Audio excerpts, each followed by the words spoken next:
օրեր առաջ մայրաթոռում էինք։ Հանդիպում էինք խնդրել հասկանալու համար ինչ տեսակի, ինչ որակի, ինչ խորության ճնշումներ են պատրաստ իրականացնել, ինչու միջով են անցնում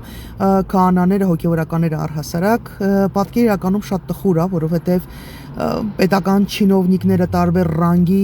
ներառյալ ազգային անվտանգության ծառայության ներկայացուցիչները գալիս են հոգևորականներին, այսպես ասած, համոզելու,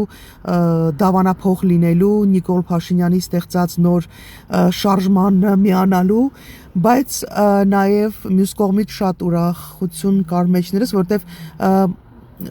բարձվում է այն պատկերը, որ մենք ունեինք գլխում, այդպես չի, հա, բարձվում է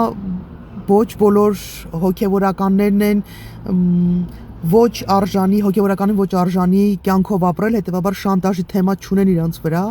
ու իրենք իրենց դիրքերում հստակ կանգնած մնացել են տղաները։ Ես ուզում եմ հատուկ, ես ռոլիկը նկարում եմ շնորհակալություն հայտնելու այն քահանաներին, ովքեր միջև այս դժվար պահերը այնպիսի առաքինի կյանքով են ապրել, որ իրանց Նիկոլի նմանները շանտաժ անելու մատերիալ չեն կարողացել ստեղծել եւ չեն կարողանում իրանց շարքերը բերել համալրել եւ նաեւ իրենց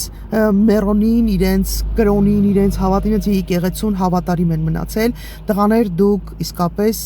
շնորհակալություն ձեզ հայտնելու, իսկապես արժանի եք, շնորհակալություն եւս մեկ անգամ եւ ձեզ եւ ձեր ընտանիքի անդամներին, ուշադրություն, կան հոգևորականներ, որոնք ընտանիք ունենալու իրավունք ունեն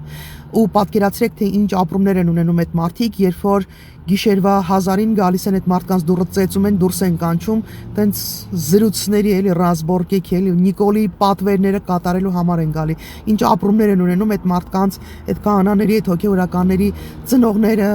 կանայք, երեխաները, ինչ վիճակի մեջ են հայտնվում։ Ապրեք տղաներ, դուք արժանի զավակներն եք ձեր ազգի, ձեր եկեղեցու,